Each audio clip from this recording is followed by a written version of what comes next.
1848ರಲ್ಲಿ ಒಂದು ನ್ಯೂಸ್ ಗೊತ್ತಾಗುತ್ತೆ. ಏನಂದ್ರೆ USA ಕ್ಯಾಲಿಫೋರ್ನಿಯಾದಲ್ಲಿ ಒಂದು ಗೋಲ್ಡ್ ರಿಸರ್ವ್ ಸಿಕ್ಕಿದೆ ಅಂತ. ಈ ಸುದ್ದಿ ಗೊತ್ತಾದ ತಕ್ಷಣ ಜಗತ್ತಿನ ನಾನಾ ಕಡೆಯಿಂದ ಜನ ಕ್ಯಾಲಿಫೋರ್ನಿಯಾಗೆ ಹೋಗ್ತಾರೆ. ಮೆಕ್ಸಿಕೋ ಇಂದ, ಯುರೋಪ್ ಇಂದ, ಇಂಡಿಯಾ ಇಂದ, ಚೈನಾ ಇಂದ, ಈ ತರ ಬೇರೆ ಬೇರೆ ದೇಶದಿಂದ ಸುಮಾರು 3 ಲಕ್ಷ ಜನ ಕ್ಯಾಲಿಫೋರ್ನಿಯಾದಲ್ಲಿ ಗಣಿಗಾರಿಕೆ ಮಾಡಕ್ ಹೋಗ್ತಾರೆ. ನಾವಲ್ಲಿ ಹೋಗಿ ಗೋಲ್ಡ್ ನ ಹೊರಗೆ ತೆಗೆದು ಆ ಗೋಲ್ಡ್ ನ ಸೆಲ್ ಮಾಡಿ ದುಡ್ಡು ಮಾಡ್ತೀವಿ ಅಂತ. ಆದ್ರೆ ದುಡ್ಡು ಮಾಡಿದ್ದು ಅವರಲ್ಲ. ಅಲ್ಲಿ ನಿಜವಾಗ್ಲೂ ದುಡ್ಡು ಮಾಡಿದ್ದು ಯಾರು ಅಂದ್ರೆ, ಯಾರು ಇವ್ರಿಗೆ ಬಟ್ಟೆ ಸೆಲ್ ಮಾಡ್ತಿರ್ತಾರೆ, ಜೀನ್ಸ್ ಪ್ಯಾಂಟ್ ಸೆಲ್ ಮಾಡ್ತಿರ್ತಾರೆ. ಜೀನ್ಸ್ ಪ್ಯಾಂಟ್ ಕೂಡ ಕಂಡಿಡ್ತಿದ್ದು ಅವಾಗ್ಲೇ, ಯಾಕಂದ್ರೆ ಜೀನ್ಸ್ ಪ್ಯಾಂಟ್ ಹಾಕೊಂಡು ಕೆಲಸ ಮಾಡೋದ್ರಿಂದ ಇದು ಬೇಗ ಅರ್ಧೋಗ್ತಾ ಇರಲ್ಲ.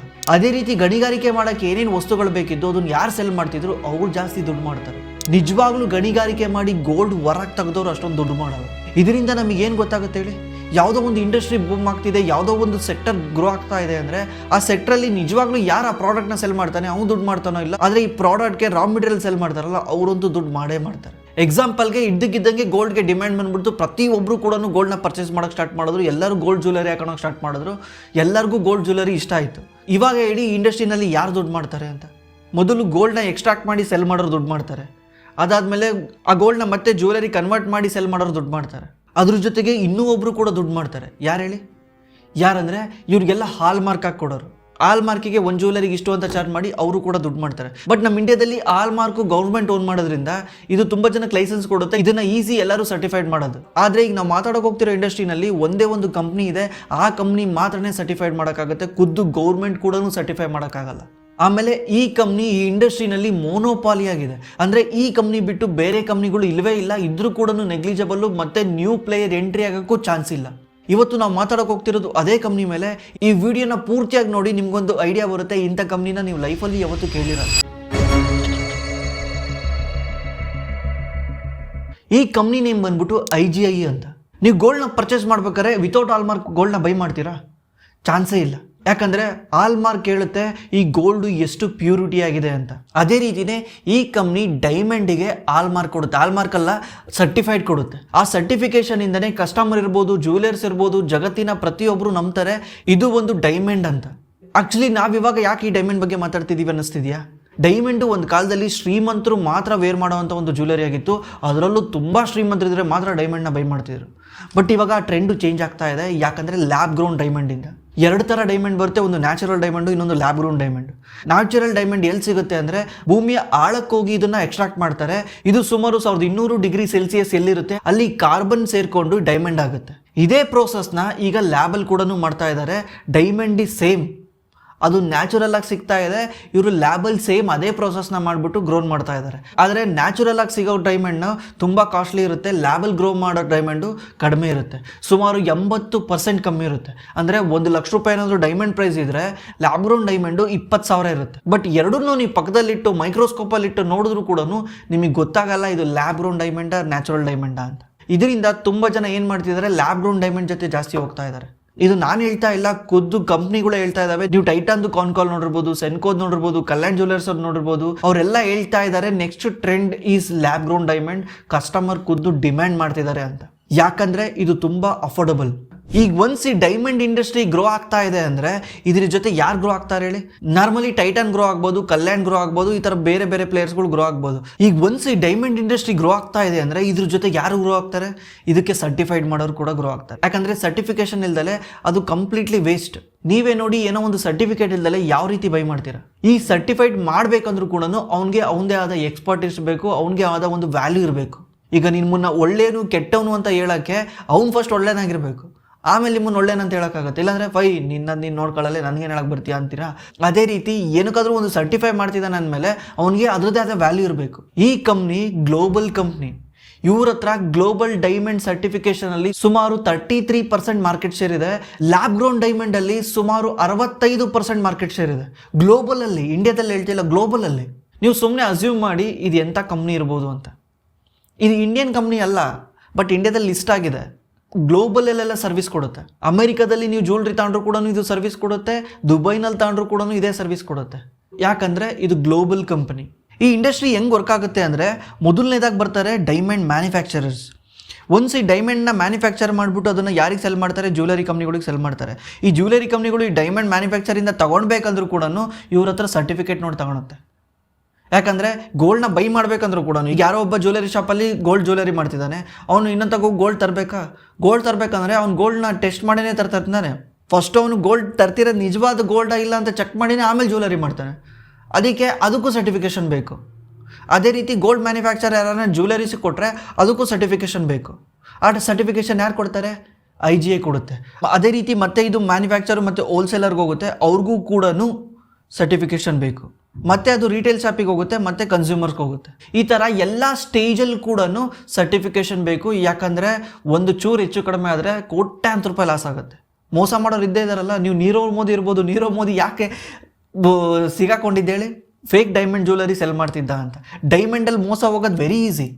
ಅದಕ್ಕೇ ಯಾರಾನ ಒಬ್ಬ ಗ್ಲೋಬಲ್ ಪ್ಲೇಯರು, ಈಗ ನಾಳೆ ಇಂಡಿಯಾನೇ ಒಂದು ತಂದರೂ ಕೂಡ, ಇಂಡಿಯನ್ ಗೌರ್ಮೆಂಟೇ ಒಂದು ತರುತ್ತೆ ಅಂದ್ಕೊಳ್ಳಿ, ಇಂಡಿಯನ್ ಗೌರ್ಮೆಂಟೇ ಒಂದು ತಂದುಬಿಟ್ಟು ನಾವೇ ಸರ್ಟಿಫೈ ಮಾಡ್ತೀವಿ ಅಂದರೆ ಈ ಸರ್ಟಿಫಿಕೇಷನ್ನು ಅಮೆರಿಕಾದಲ್ಲಿ ಕೆಲಸ ಮಾಡಲ್ಲ. ಯಾಕಂದರೆ ದೇ ಡೋಂಟ್ ಬಿಲೀವ್. ಅಮೆರಿಕಾದಲ್ಲೂ ಕೆಲಸ ಮಾಡಬೇಕಂದ್ರೆ IGIನೇ ಅಪ್ರೂವ್ ಮಾಡಬೇಕು. ಯಾಕಂದರೆ ಅಮೆರಿಕಾದಲ್ಲಿ ಜನ ಕೂಡ IGIನೇ ನಂಬ್ತಿದ್ದಾರೆ. ಈ ಥರ ಇದು ವರ್ಕ್ ಆಗುತ್ತೆ. ಜಗತ್ತಲ್ಲೇ ಇವ್ರದ್ದು ಸುಮಾರು 31 ಲ್ಯಾಬ್ಸ್ ಇದ್ದಾವೆ. ಇಂಡಿಯಾದಲ್ಲಿ ಎಲ್ಲೆಲ್ಲಿದ್ದಾವೆ ಅಂದರೆ ಛತ್ತೀಸ್ಗಢಲ್ಲಿದೆ, ನ್ಯೂ ಡೆಲ್ಲಿನಲ್ಲಿದೆ, ಜೈಪುರಲ್ಲಿದೆ, ಅಹಮದಾಬಾದಲ್ಲಿದೆ, ಸೂರತಲ್ಲಿದೆ, ಇಂದೋರಲ್ಲಿದೆ, ಮುಂಬೈ, ಪುಣೆ, ಹೈದರಾಬಾದ್, ಬ್ಯಾಂಗ್ಳೂರು, ಈ ಥರ ದೊಡ್ಡ ದೊಡ್ಡ ಸಿಟಿಗಳು ಏನೇನಿದ್ದಾವೆ, ಜಾಸ್ತಿ ಡೈಮಂಡ್ ಜ್ಯುವೆಲರೀಸ್ ಎಲ್ಲಿ ಬೈ ಮಾಡ್ತಾರೆ? ದೊಡ್ಡ ದೊಡ್ಡ ಸಿಟಿಗಳಲ್ಲೇ ಬೈ ಮಾಡ್ತಾರೆ, ಶ್ರೀಮಂತರ ಬೈ ಮಾಡ್ತಾರೆ ಅಂಥದ್ದಾಗೆಲ್ಲ ಕೂಡ ಇದೆ. ಇಲ್ಲಿ ನಿಮಗೆ ಕಾಣ್ತಾ ಇದೆ ನೋಡಿ, ಇದೇ ಆ ಸರ್ಟಿಫಿಕೇಶನ್. ಇವ್ರು ಏನಂತ ಸರ್ಟಿಫೈಡ್ ಮಾಡ್ತಾರೆ? ಟೋಟಲ್ ನಂಬರ್ ಆಫ್ ಎಸ್ಟಿಮೇಟ್ ನಿಮಗೆ ನೋಡಿರ್ಬೋದು. ಗೋಲ್ಡ್ನ ಕ್ಯಾರೆಕ್ಟಲ್ಲಿ ಅಳಿತಾರೆ, ಡೈಮಂಡ್ನ C ಕ್ಯಾರೆಕ್ಟಲ್ಲಿ ಅಳಿತಾರೆ. ಗೋಲ್ಡಿಗೆ K, ಡೈಮಂಡ್ಗೆ C ಕ್ಯಾರೆಕ್ಟಲ್ಲಿ ಅಳಿತಾರೆ. ಈ ಕ್ಯಾರೆಟ್ ಅಂದರೆ number of the grams. 1 carrot diamond ಅಂದರೆ 0.2 ಗ್ರಾಮ್ಸ್, ಅಂದರೆ 200 ಮಿಲಿಗೆ 1 ಕ್ಯಾರೆಟ್ ಡೈಮಂಡ್ ಅಂತ ಕರೀತಾರೆ. ನಿಮ್ಮ ಹತ್ರ ಏನಾದರೂ 10 ಕ್ಯಾರೆಟ್ ಡೈಮಂಡ್ ಇದೆ ಅಂದರೆ ನಿಮ್ಮ ಹತ್ರ 2 ಗ್ರಾಮ್ ವರ್ತ್ ಆಫ್ ಡೈಮಂಡ್ ಇದೆ ಅಂತ ಅರ್ಥ. ಇವ್ರೇನು ಮಾಡ್ತಾರೆ? ಫಸ್ಟ್ ಈ ಜ್ಯುವೆಲರಿನಲ್ಲಿ ಎಷ್ಟು ಕ್ಯಾರೆಟ್ ಗೋಲ್ಡ್ ಇದೆ ಅಂತ ಕಂಡುಹಿಡಿತಾರೆ, ಆ ಕಲರ್ ಕಂಡುಹಿಡಿತಾರೆ, ಮತ್ತು ಕ್ಲಾರಿಟಿ ಕಂಡುಹಿಡಿತಾರೆ. ಕ್ಲಾರಿಟಿ ಕಂಡುಹಿಡಿದು ಇವರು ಈ ಥರ ಸರ್ಟಿಫಿಕೇಶನ್ ಕೊಡ್ತಾರೆ. Yes it is a diamond, natural diamond or lab grown diamond ಅಂತ ಇವರು ಸರ್ಟಿಫಿಕೇಶನ್ ಕೊಡ್ತಾರೆ. ಪ್ರತಿಯೊಂದು ಸರ್ಟಿಫಿಕೇಷನ್ಗೂ ಇವ್ರು ಇಷ್ಟು ಅಂತ ಚಾರ್ಜ್ ಮಾಡ್ತಾರೆ. ಅದು ಇವರೆಲ್ಲೂ ಬಿಟ್ಕೊಟ್ಟಿಲ್ಲ. ನಾವು DRHP ಎಲ್ಲ ಓದಿದ್ವಿ, ಎಲ್ಲೂ ಸಿಕ್ಕಿಲ್ಲ ಅದು. ಆದರೆ ಪ್ರತಿಯೊಂದು ಸರ್ಟಿಫಿಕೇಷನ್ಗೂ ಇಷ್ಟು ಚಾರ್ಜ್ ಅಂತ ಮಾಡ್ತಾರೆ. ಕಂಪ್ನಿಗಳ ಮೇಲೆ ಮಾಡ್ತಾರೆ, ಕಂಪ್ನಿ ಅದನ್ನು ಕಸ್ಟಮರ್ ಮೇಲೆ ಹಾಕುತ್ತೆ. ಇವ್ರಿಗೆ 52% ರೆವಿನ್ಯೂ ಲ್ಯಾಬ್ ಗ್ರೌಂಡ್ ಡೈಮಂಡಿಂದ ಬರುತ್ತೆ, ಈ 19% ರೆವಿನ್ಯೂ ನ್ಯಾಚುರಲ್ ಡೈಮಂಡಿಂದ ಬರುತ್ತೆ, ಮತ್ತು 25% ರೆವಿನ್ಯೂ ಜ್ಯುವೆಲರಿ ಮತ್ತು ಕಲರ್ ಸ್ಟೋನಿಂದ ಬರುತ್ತೆ. ಒಂದು ನೆಗ್ಲಿಜಬಲ್ ಪರ್ಸೆಂಟೇಜ್ ಅಂದರೆ 2.79% ಇವ್ರದ್ದು ಎಜುಕೇಷನ್ ಇನ್ಸ್ಟಿಟ್ಯೂಟ್ಗಳಿದ್ದಾವೆ, ಅದರಿಂದ ಬರುತ್ತೆ. ಇವ್ರು ಇದ್ರ ಬಗ್ಗೆನೇ ಎಜುಕೇಟ್ ಮಾಡ್ತಾರೆ. ಈಗ ನೀವು ಸೇಲ್ ಮಾಡಬೇಕಂದ್ರೂ ಕೂಡ ಅದ್ರ ಬಗ್ಗೆ ತಿಳ್ಕೊಂಡಿರ್ಬೇಕಾ? ಟೈಟಾನಲ್ಲಿ ಹೋಗಿ ಯಾವುದೋ ಒಂದು ಡೈಮಂಡ್ ಜ್ಯುವೆಲರಿ ಸೇಲ್ ಮಾಡ್ತಿದ್ದೀರಾ ಅಂದ್ರೆ ಕೂಡ ಆ ಜ್ಯುವೆಲರಿ ಬಗ್ಗೆ ತಿಳ್ಕೊಂಡಿರ್ಬೇಕು. ಆ ಡೈಮಂಡ್ ಅಂದರೆ ಏನು ಅಂತ ತಿಳ್ಕೊಂಡಿರ್ಬೇಕು, ಅದ್ರ ಕ್ಯಾರೆಟ್ ಅಂದರೆ ಏನು ಅಂತ ತಿಳ್ಕೊಂಡಿರ್ಬೇಕು. ಆವಾಗಲೇ ನೀವು ಕಸ್ಟಮರ್ಗೆ ಹೇಳೋಕ್ಕಾಗತ್ತೆ. ಆ ಥರ ಎಜುಕೇಟ್ ಮಾಡ್ತಾರೆ ಇವರು. ಈ ಕಂಪ್ನಿ ರೀಸೆಂಟ್ಲಿ IPO ಬಂದಿರೋದು ಕೇವಲ 2 ತಿಂಗಳು ಮಾತ್ರ ಆಗಿದೆ.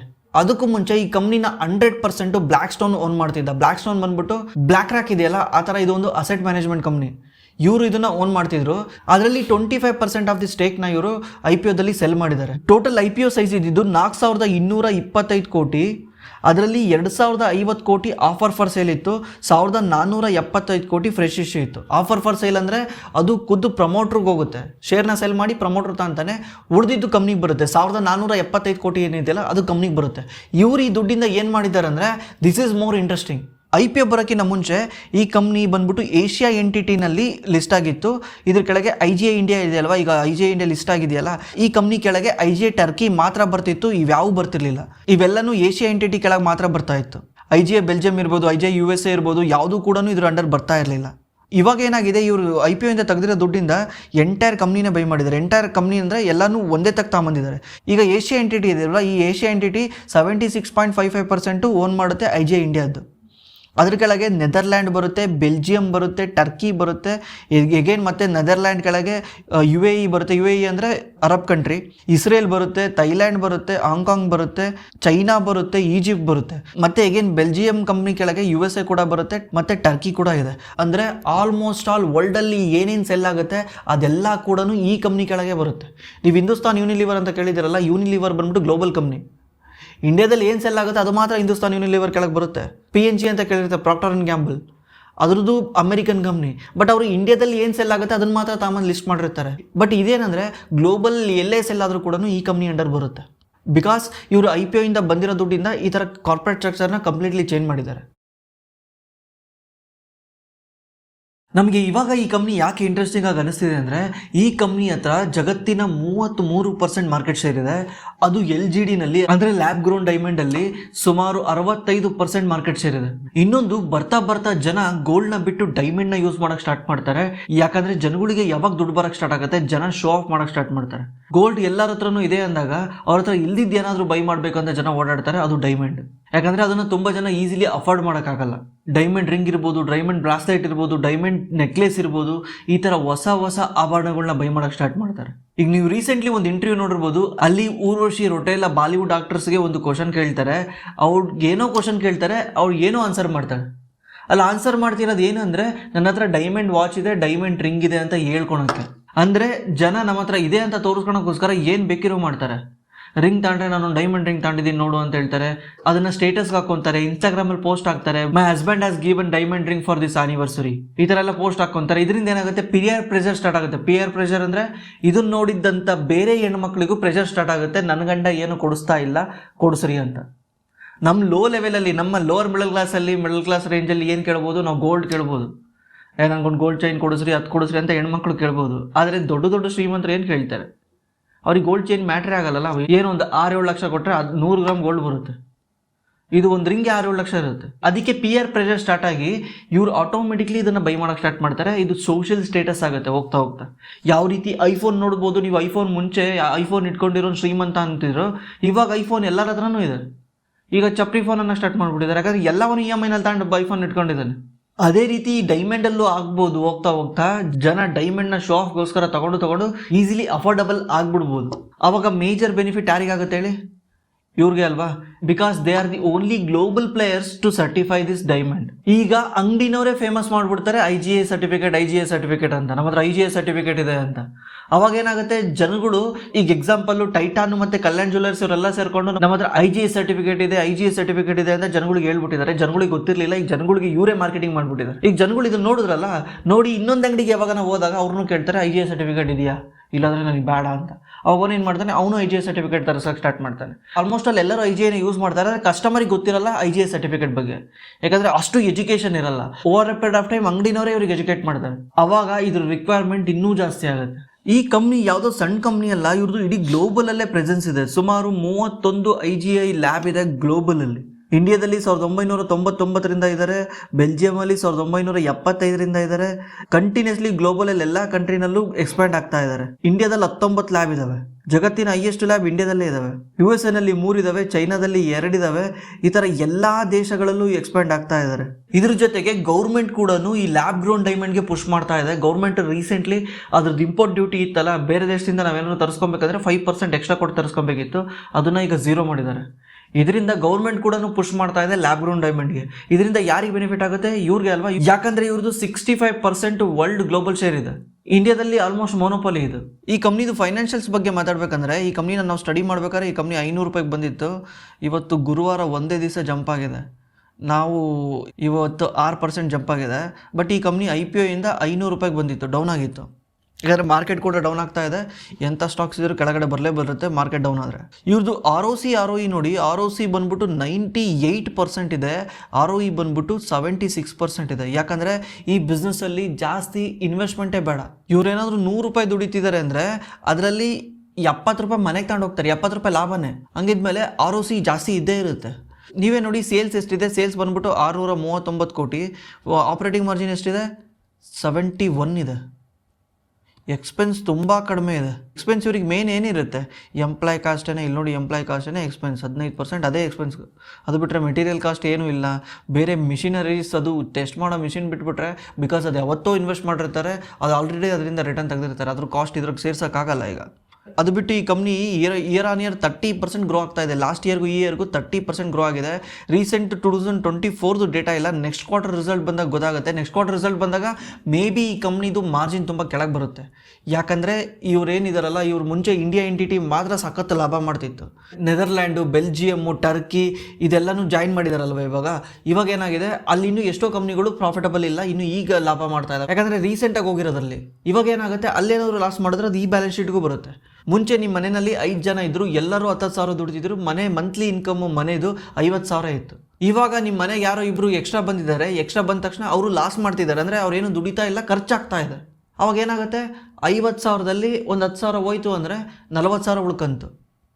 ಬಟ್ ಅವರೇ ಫ್ಯೂಚರಲ್ಲಿ ಅರ್ನ್ ಮಾಡ್ತಾರೆ, ಫ್ಯೂಚರಲ್ಲಿ ಅರ್ನ್ ಮಾಡ್ತಾರೆ. ಈಗ ಸದ್ಯಕ್ಕೆ ಅವರಿಂದ ಲಾಸ್ ಆಗ್ತಾ ಇದೆ. ಅದಕ್ಕೇ ಮುಂಚೆ 50,000 ದುಡಿತಿದ್ದು ಈಗ 40,000 ಬಂದಿದೆ. ಅದೇ ರೀತಿ ಇವ್ರದ್ದು ನೆಕ್ಸ್ಟ್ ಕ್ವಾರ್ಟರಿಂದ ಆಗ್ಬೋದು, ಮಾರ್ಜಿನ್ ತುಂಬ ಡೌನ್ ಆಗ್ಬೋದು, 50%ಗೂ ಮಾರ್ಜಿನ್ ಬರ್ಬೋದು.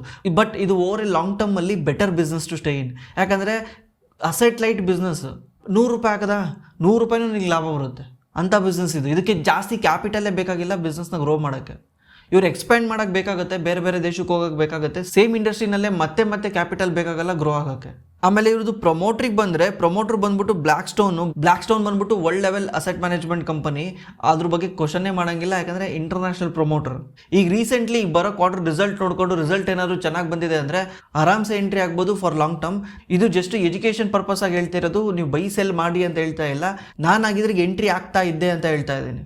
ನೀವು ಏನಾದರೂ ಬೈ ಸೆಲ್ ಮಾಡೋದಿದ್ರೆ ನೀವು ದಯವಿಟ್ಟು ಸ್ಟಾಕ್ನ ಅನಾಲಿಸಿಸ್ ಮಾಡಿ, ಸ್ಟಾಕ್ ಬಗ್ಗೆ ತಿಳ್ಕೊಳ್ಳಿ, ಆಮೇಲೆ ಎಂಟ್ರಿ ಆಗಿ. ಅಥವಾ ನನಗೆ ಇವೆಲ್ಲ ಮಾಡೋಕ್ಕೆ ತಲೆನೋವು, ಇದೆಲ್ಲ ನನಗೆ ಮಾಡೋಕ್ಕಾಗಲ್ಲ ಅಂದರೆ ನೀವೇನು ಮಾಡ್ಬೋದು, ನಮ್ಮ ಡಿಸ್ಕ್ರಿಪ್ಷನಲ್ಲಿ ಲಿಂಕ್ ಇದೆ, ಗೂಗಲ್ ಫಾರ್ಮ್ ಇದೆ. ಆ ಗೂಗಲ್ ಫಾರ್ಮಲ್ಲಿ ನಿಮ್ಮ ಡೀಟೇಲ್ನ ಎಂಟ್ರಿ ಮಾಡಿ, ಅವ್ರು ನಿಮಗೆ ಪೋರ್ಟ್ಫೋಲಿಯೋ ಸಜೆಸ್ಟ್ ಮಾಡ್ತಾರೆ. ಆ ಪೋರ್ಟ್ಫೋಲಿಯೋದಲ್ಲಿ ಇನ್ವೆಸ್ಟ್ ಮಾಡ್ಕೊಬೋದು. ಬಿಕಾಸ್ ನಾವು ಆ ಪೋರ್ಟ್ಫೋಲಿಯೋನು ಕೂಡ ರಿಸರ್ಚ್ ಮಾಡಿರ್ತೀವಿ. ನಾವು ರಿಸರ್ಚ್ ಮಾಡಿ ನಿಮಗೆ ಈ ಪೋರ್ಟ್ಫೋಲಿಯೋ ಚೆನ್ನಾಗಿರುತ್ತೆ ಅಂತ ಹೇಳಿರ್ತೀವಿ. ನೀವು ಅದನ್ನು ಚೂಸ್ ಮಾಡ್ಬೋದು. ಅದಕ್ಕೆ ನಮ್ಮ ಡಿಸ್ಕ್ರಿಪ್ಷನಲ್ಲಿ ಗೂಗಲ್ ಫಾರ್ಮ್ ಇದೆ, ಅಲ್ಲಿ ನಿಮ್ಮ ಡೀಟೇಲ್ನ ಎಂಟ್ರಿ ಮಾಡಿ ನಮ್ಮ ಟೀಮ್ ಕಡೆಯಿಂದ ಕಾಲ್ ಮಾಡ್ತಾರೆ. ಈ ಕಂಪ್ನಿಯ ನೆಗೆಟಿವ್ ಏನಂದರೆ, ಬರ್ತಾ ಜನ ಈಗ ಲ್ಯಾಬ್ ಗ್ರೋನ್ ಡೈಮಂಡ್ ಕಡೆ ಗಮನ ಕಮ್ಮಿ ಹರಿಸಿದ್ರು ಕೂಡ ಗ್ರೋತ್ ಕಮ್ಮಿ ಆಗುತ್ತೆ. Customer preference over a period of time ಏನಾದರೂ ಚೇಂಜ್ ಆದರೆ ಗ್ರೋತ್ ಕಮ್ಮಿ ಆಗುತ್ತೆ, ಈ ಬಿಸ್ನೆಸ್ ಕೊಡ್ತಾ ಬೀಳುತ್ತೆ. ಅವಾಗ ಏನಾಗುತ್ತೆ, ಯಾರು ಡೈಮಂಡೇ ಬೈ ಮಾಡ್ತಿಲ್ಲ ಅಂದರೆ ಯಾರಿಗೆ ಸರ್ಟಿಫಿಕೇಷನ್ ಕೊಡ್ತೀರಾ? ಇವು ಸರ್ಟಿಫಿಕೇಷನ್ ಕೊಡ್ತಿರೋದೇ ಡೈಮಂಡ್ ಸೆಲ್ ಆಗ್ತಿರತ್ತಲ್ಲ. ನಾಳೆ ಯಾರು ಡೈಮಂಡೇ ಬೈ ಮಾಡ್ತಿಲ್ಲ ಅಂದರೆ ಸರ್ಟಿಫಿಕೇಷನ್ ಅಲ್ಲಿ ಕೊಡ್ತೀರಾ, ಅದರಿಂದ ತೊಂದರೆ ಆಗ್ಬೋದು. ಅದು ಬಿಟ್ಟು ನಾನು ಅವಾಗಲೇ ಹೇಳ್ದಂಗೆ ಇವ್ರು ಅಕ್ವೈರ್ ಮಾಡಿರೋ ಕಂಪ್ನಿಗಳು, ರೀಸೆಂಟ್ಲಿ IPO ತಗೊಂಡೋಗಿ ಅಕ್ವೈರ್ ಮಾಡಿದಾರಲ್ಲ, ಆ ಕಂಪ್ನಿಗಳು ಇನ್ನೂ ಬ್ರೇಕ್ ಇವನ್ ಕೂಡ ಆಗಿಲ್ಲ, ಅಲ್ಲಿ ಇನ್ನೂ ಲಾಭ ಮಾಡ್ತಾ ಇಲ್ಲ. ಅದು ಯಾವಾಗ ಲಾಭ ಮಾಡ್ತವೆ, ಅವು ಯಾವಾಗ ಬ್ರೇಕ್ ಇವನ್ ಮಾಡ್ತವೆ ಅನ್ನೋದು ಕೂಡ ಟ್ರ್ಯಾಕ್ ಮಾಡ್ತಾ ಇರಬೇಕು. ನೀವು ಈ ರಿಪೋರ್ಟಲ್ಲಿ ನೋಡಿ, ಈ ಸ್ಕ್ರೀನಲ್ಲಿ ರಿಪೋರ್ಟ್ ಇನ್ನೂ ಬಂದಿಲ್ಲ, DRHPನಲ್ಲಿ ಈ ರಿಪೋರ್ಟ್ ಇದೆ. ಇವ್ರದ್ದು ಒನ್ಸ್ ಅಕ್ವೈಸೇಷನ್ ಆದ ತಕ್ಷಣವೇ ಮಾರ್ಜಿನ್ ಸಡನ್ನಾಗಿ ಡೌನ್ ಆಗಿದೆ. ಪ್ರೀ ಅಕ್ವೈಸೇಷನ್ ಎಷ್ಟಿತ್ತು, 73 ಇತ್ತು, ಈಗ 55 ಆಗಿದೆ. ಈಗ ರೀಸೆಂಟ್ಲಿ ಸೆಪ್ಟೆಂಬರ್ ಕ್ವಾರ್ಟರ್ದೇ ತೆಗೆದು ನೋಡಿದ್ರೆ 55 ಆಗಿದೆ. ಅಂದರೆ ಆಲ್ರೆಡಿ ಇದು ಎಫೆಕ್ಟ್ ಆಗಿದೆ. ಬಿಕಾಸ್ ನಾನು ಅವಾಗಲೇ ಹೇಳ್ದಂಗೆ ಬೇರೆ ಕಂಪ್ನಿಗಳು ಇನ್ನೂ ಬ್ರೇಕ್ ಇವನ್ನಲ್ಲಿದ್ದಾವೆ. ಇದು over a period of time increase ಆಗ್ಬೋದು. ಮಾರ್ಜಿನ್ ಡೌನ್ ಆದರೂ ಕೂಡ 55ನಲ್ಲಿದೆ ಅಂದರೆ over a period of time ಆರಾಮ್ಸೆ ಇನ್ಕ್ರೀಸ್ ಆಗುತ್ತೆ. ಅಂಥ ದೊಡ್ಡ ಕೊಲ್ಯಾಪ್ಸ್ ಏನಲ್ಲ. ಬಟ್ ಇದು ಒಳ್ಳೆ ಸ್ಟ್ರಾಟಜಿ ಅಲ್ಲ. ಬೇರೆ ಬೇರೆ ದೇಶಗಳ ಕಂಪ್ನಿಗಳನ್ನ ಅಕ್ವೈರ್ ಮಾಡೋದ್ರಿಂದ ಇವ್ರದ್ದು ಗ್ಲೋಬಲ್ ಪ್ರೆಸೆನ್ಸ್ ಜಾಸ್ತಿ ಆಗುತ್ತೆ. ಇವ್ರದ್ದು ಸರ್ಟಿಫಿಕೇಷನ್ನ ಗ್ಲೋಬಲಲ್ಲಿ ಅಕ್ಸೆಪ್ಟ್ ಮಾಡ್ತಿದ್ದಾರೆ ಅಂದರೆ ಏನರ್ಥ? ಈಗ ನೀವು ನೋಡಿರ್ಬೋದು, USFDA ಅಂತ ಇದೆ. USFDA ಬಂದ್ಬಿಟ್ಟು ಅಮೆರಿಕದ ಒಂದು ಫುಡ್ ಅಥಾರಿಟಿ ಕಂಪ್ನಿ. ಅದು ಆ ಕಂಪ್ನಿ ಏನು ಮಾಡುತ್ತೆ ಅನ್ನೋದನ್ನು ಜಗತ್ತೇ ಒಪ್ಕೊಳುತ್ತೆ. USFDA ಅಪ್ರೂವ್ ಕೊಟ್ಬಿಟ್ರೆ ಪ್ರತಿಯೊಬ್ಬರು ಒಪ್ಕೊತಾರೆ, ಬೇರೆ ಯಾರು ಕ್ವಶನ್ನೇ ಮಾಡಲ್ಲ. ನಮ್ಮ ಇಂಡಿಯಾದಲ್ಲಿ ಯಾವ್ದು ಆ ಥರ ಇದೆ ಹೇಳಿ ನೋಡೋಣ? FSSAI ಅಂತ ಇದೆ, ಅದನ್ನು ಯಾರೂ ಲೆಕ್ಕಕ್ಕೆ ಇಟ್ಟಿಲ್ಲ. ಯಾಕಂದರೆ ಸರ್ಟಿಫಿಕೇಷನಿಗೆ ವ್ಯಾಲ್ಯೂನೇ ಇಲ್ಲ. ಅದು ಯಾರಿಗೆ ಬೇಕಾದ್ರೂ ಕೊಡ್ತಾರೆ ಸರ್ಟಿಫಿಕೇಷನ್. ಅದು ಬಂದು ಚೆಕ್ಕು ಮಾಡಲ್ಲ, ಹಂಗೆ ಕೊಡ್ತಾರೆ ಸರ್ಟಿಫಿಕೇಷನ್. ಬಸ್ USFDA ಹಂಗೆ ಕೊಡಲ್ಲ. USFDA ಪ್ರತಿಯೊಂದು ಚೆಕ್ ಮಾಡುತ್ತೆ, ಪ್ರತಿಯೊಂದು ರೂಲ್ಸು ರೆಗ್ಯುಲೇಷನ್ ನೋಡಿ ಆಮೇಲೆ ಕೊಡುತ್ತೆ. ಈಗ ಜಗತ್ತು ಏನು ನಂಬುತ್ತೆ? USFDA ನಂಬುತ್ತಾ ಅಥವಾ FSSAI ನಂಬುತ್ತಾ? USFDA ನಂಬುತ್ತಾನೆ. ಅದೇ ರೀತಿ ಇವರು ಕೂಡ ಮಾಡೋಕ್ಕೆ ಹೋಗ್ತಿದ್ದಾರೆ. ಜಗತ್ತಲ್ಲಿ ಎಲ್ಲ ಕಡೆನೂ ಇವ್ರದ್ದು ಪ್ರೆಸೆನ್ಸ್ ಇರಬೇಕು ಅಂತ. ಈ ಕಂಪ್ನಿ ಬಗ್ಗೆ ನಿಮ್ಗೇನು ಅನಿಸುತ್ತೆ? ನೀವು ಈ ಕಂಪ್ನಿ ಬಗ್ಗೆ ಅನಾಲಿಸಿಸ್ ಮಾಡಿ ಯಾವುದಾದ್ರೂ ಒಂದು ರಿಪೋರ್ಟ್ ಮಾಡಿ ನಮಗೆ ಮೇಲ್ ಮಾಡೋಂಗಿದ್ರೆ ಮೇಲ್ ಮಾಡಿ. ನಮಗೆ ತುಂಬ ಖುಷಿ ಆಗುತ್ತೆ. ನಾವು ಮಾಡ್ತಿರೋದು ಒಳ್ಳೆ ಕೆಲಸ ಅನಿಸುತ್ತೆ. ನಿಮಗೊಂದು ಹೋಮ್ವರ್ಕ್ ಕೊಟ್ಟಂಗಾಗುತ್ತೆ. ಏನು ಮಾಡಿ, ಈ ಕಂಪ್ನಿ ಏನು ಮಾಡ್ತಾ ಇದೆ, ಫ್ಯೂಚರಲ್ಲಿ ಏನು ಮಾಡಬೇಕಂತಿದೆ, ಮತ್ತು ಈ ಕಂಪ್ನಿ ಫ್ಯೂಚರಲ್ಲಿ ಯಾವ ಥರ ಲಾಭ ಮಾಡುತ್ತೆ, ಏನೇನು ನೆಗೆಟಿವ್ಸ್ ಬಂದರೆ ಬರ್ಬೋದು ಈ ಕಂಪ್ನಿನಲ್ಲಿ, ಫ್ಯೂಚರ್ಗೆ ಇದು ಇನ್ವೆಸ್ಟ್ ಮಾಡೋಕ್ಕೆ ಒಳ್ಳೆ ಕಂಪ್ನಿನ ಕೆಟ್ಟ ಕಂಪ್ನಿನ ಅಂತ ಒಂದು ರಿಪೋರ್ಟ್ ಮಾಡಿಬಿಟ್ಟು ನಮ್ಮ ಮೇಲ್ ಐಡಿಗೆ ಸೆಂಡ್ ಮಾಡಿ. ಇಲ್ಲಿ ಬರುತ್ತೆ ನೋಡಿ, ask@angelinvestment.co.in. ಇದಕ್ಕೆ ಸೆಂಡ್ ಮಾಡಿ. ನಾನು Q&A ವಿಡಿಯೋದಲ್ಲಿ ಅದನ್ನು ತಗೊಂಡು ಬೇರೆಯವ್ರಿಗೆ ಎಕ್ಸ್ಪ್ಲೇನ್ ಮಾಡ್ತೀನಿ. ಇದನ್ನು ನಮ್ಮ ಖುದ್ದು ಸಬ್ಸ್ಕ್ರೈಬರ್ ನಮಗೆ ಸೆಂಡ್ ಮಾಡಿರೋದು ಅಂತ.